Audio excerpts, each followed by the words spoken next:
फिर से आज नए दिन में आपका फिर से स्वागत है। तो उम्मीद है कल का लेक्चर आप देखे होंगे और उसके आगे हम आज सेकंड लेक्चर, जैसा कि आप देख रहे हो, डायमेंशनल एनालिसिस का सेकंड लेक्चर हम यहाँ स्टार्ट करने वाले हैं। तो कल हम लोगों ने जो उसमें पढ़ा था, उसके मूल मात्रक क्या होते हैं, मूल राशि क्या होती है, व्युत्पन्न राशि क्या होती है और पूरक राशि क्या होती है, उसके बारे में अच्छे से हमने वीडियो बनाई है 8-10 मिनट का, उसमें आप लोगों ने देखा। आज ये बात करेंगे कि जैसे कल आपको बताया था कि बीमा के बारे में कल डिस्कशन होगा, तो देखते हैं बीमा क्या होती है। टॉपिक पे आते हैं। बीमा इंग्लिश में इसको डायमेंशन बोलते हैं। तो मूल राशि अथवा मूल मात्रक के ऊपर जो भी घातें लगाई जाती हैं उसे क्या कहते हैं, बीमा। और बीमा जो होता है वो बड़े ब्रैकेट के अंदर है। और किसी भी प्रकार के जब बीमे सूत्र हम याद करेंगे तो सबसे पहले हम ये बात का ध्यान रखेंगे कि वो फंडामेंटल क्वांटिटीज में कन्वर्ट की हुई है या नहीं हुई है। तो सबसे पहले फंडामेंटल क्वांटिटी में उसको बदलेंगे, बड़े ब्रैकेट के अंदर लिखेंगे, तो हम बीमा निकाल सकते हैं। अगर किसी ने फंडामेंटल क्वांटिटी ना पढ़ी हो तो इसके प्रीवियस वीडियो पर जाएं और लेक्चर नंबर 1 वहां पर देखें। उसमें आपको पहला समझ में आएगा कि फंडामेंटल क्वांटिटी होती क्या है। वहां से पढ़ने के बाद हमको ये समझ में आएगा बीमा हम लिखेंगे कैसे। फिर जैसे फंडामेंटल क्वांटिटी में हम एक बात आज बताते हैं फिर से आपको कि लंबाई का जो बीमा होता है वो L, समय की जो बीमा होती है वो होती है T। उसके बाद आपका द्रव्यमान आएगा, द्रव्यमान का विमीय सूत्र आपका हो जाएगा M, ताप का हो जाएगा थीटा, उसके बाद धारा का हो जाएगा A, इतनी हो गई। फिर आपकी ज्योति तीव्रता आएगी, ल्यूमिनस इंटेंसिटी जिसको कहते हैं, ये हो जाएगा आपका CD। उसके बाद पदार्थ की आणविक मात्रा आएगा, पदार्थ की आणविक मात्रा, इसको हम डिनोट करते हैं M से। तो ये अमाउंट ऑफ सब्सटेंस मॉलिक्यूल्स की बात आएगी, इसको ये हम कहते हैं। तो उसी प्रकार से ये चीजें आपकी हो गई फंडामेंटल क्वांटिटीज की। तो फंडामेंटल क्वांटिटीज में हम ये डायमेंशंस लिखे हैं, ये फंडामेंटल क्वांटिटीज हैं। और फंडामेंटल क्वांटिटीज की यूनिट भी आप जानते होंगे। लंबाई की यूनिट जैसे मीटर, समय का होगा आपका सेकंड, द्रव्यमान का किलोग्राम, उसके बाद ताप का केल्विन, उसके बाद धारा एम्पियर, जो तीव्रता का होगा आपका कैंडिला और पदार्थ की आणविक मात्रा का होगा मोल। तो इन सब की हेल्प से हम ये फाइंड करेंगे कि डायमेंशंस को कैसे निकाला जाए। कोई बहुत डिफिकल्ट टॉपिक नहीं है, आसान सा टॉपिक है। जब तक इसको आप पढ़ेंगे फिजिक्स में, इंटरमीडिएट में भी, 12th में जब जाएंगे तो उसमें भी ढेर सारे आपको डायमेंशंस मिलेंगे निकालने के लिए, जो आप यहाँ पर बताते हैं आपको कैसे आप फाइंड आउट करेंगे। बहुत आसान तरीका, how to find the dimensional formula. तो डायमेंशन निकालने का तरीका आपको पहले बताया कि सबसे पहले मूल राशि को हम समझेंगे। मूल राशि के बाद उसके बारे में ये जानेंगे मूल राशि होती क्या है। फिर मूल राशि का विमीय सूत्र हमको ध्यान रखना पड़ेगा। उसके बाद ये जानना है कि जब भी किसी भी भौतिक राशि का विमीय सूत्र निकाला जाता है तो उस भौतिक राशि को पूर्णतः हम मूल राशि में बदलते हैं। मूल राशि में बदलने के पश्चात उसका विमीय सूत्र लिखते हैं। जब तक मूल राशि बदलेगा नहीं पूर्ण रूप से, तब तक उसकी हम बीमा लिख नहीं सकते। मूल राशि के कारण ही इसमें बीमा लिखी जाएगी। जैसे एक देखते हैं वेलोसिटी है, जैसे आपकी वेग को हम कहते हैं डिस्प्लेसमेंट अपॉन टाइम, विस्थापन बटा समय। तो जो डिस्प्लेसमेंट होता है, it is a types of length, because we know that the shortest distance between the 2 point, that is called displacement. तो डिस्प्लेसमेंट को भी मेजर करने के लिए लेंथ की जरूरत पड़े। तो एक प्रकार के ये मीटर आपका हो गया, तो हमने डायमेंशन लिख दिया। ये क्या आपका L में हो गया, डायमेंशन हो गया डिस्प्लेसमेंट का। उसके बाद समय है, time is a fundamental quantity also. तो फंडामेंटल क्वांटिटी समय की बीमा होती कितनी है, T है। तो यहाँ पर हमने यहाँ पर लिख दिया T।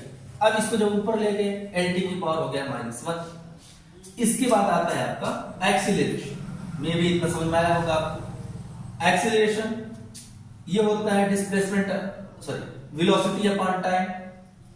और वेलोसिटी का डायमेंशन हमने यहाँ पर रख दिया डायरेक्टली, ये अपॉन टी आ गया, टी यानी टी की पावर कितने आ गया -2। हाँ, एक बात का ध्यान है कि आप डबल ये ब्रैकेट लगाना नहीं भूलेंगे।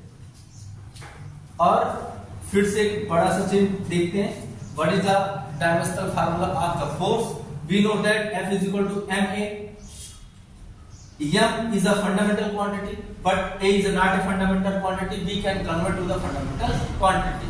यहाँ पर मास जो है वो फंडामेंटल क्वांटिटी है, इसको चेंज करने की जरूरत नहीं है। हमारा एक्सीलरेशन है, त्वरण जिसको कहते हैं, वेग परिवर्तन की समय दर को हम त्वरण कहते हैं, इसको परिवर्तित करते। फिर से हमारा ये तो सेम रहेगा, वेलोसिटी भी फंडामेंटल क्वांटिटी नहीं है, उसको चेंज कर देते हैं तो डिस्प्लेसमेंट अपॉन टाइम हो जाता है। ये होता है हमारा टाइम t। उसके बाद होता क्या है कि m ये हो गया s t स्क्वायर। अब s इसके पहले आपको बता चुके हैं डिस्प्लेसमेंट है, displacement is the types of length. Length हो गया, ये लेंथ की हम डायमेंशन लिख देंगे, और ये हो गया आपका टाइम t स्क्वायर। तो इसका डायमेंशन m, इसका डायमेंशन l, इसका डायमेंशन t स्क्वायर। अब m l t की पावर कितना हो गया -2। तो यहां से हमने इजीली तरीके से निकाल लिया कि फोर्स की डायमेंशन कैसे निकाली जाएगी। तो इसी प्रकार से बहुत सारे प्रश्न होते हैं, बहुत सारे प्रश्न में ये पूछा जाता है आपसे कि डायमेंशंस का जो फार्मूला है, जैसे मान लीजिए आपसे पूछ लिया कि समवेग क्या होता है, समवेग के मोमेंटम का बताओ, हम दिखाओ मोमेंटम। तो मोमेंटम हम जानते हैं कि P इज इक्वल टू होता है m into v, the product of mass and velocity, it is called the momentum. Dimension लिखना है, m का m, वेलोसिटी को निकाल चुके हैं, m l t की power -1, P is equal to m l t -1, it is the dimension of momentum. तो बहुत आसान सा तरीका, इस पर ढेर सारी प्रैक्टिस आप कीजिएगा। आवेग निकाल लीजिएगा, आवेग का होता है v into t, इसको निकाल लीजिएगा, फिर ग्रेविटेशनल कांस्टेंट g निकाल लीजिएगा। तो इस तरीके से ढेर सारे फार्मूले हम जानते हैं, इसके हिसाब से हम इसकी बीमा निकाल सकते हैं। अब इसमें नेक्स्ट हम बात करते हैं कि यूज कहाँ होता है। बात करते हैं यूज के लिए।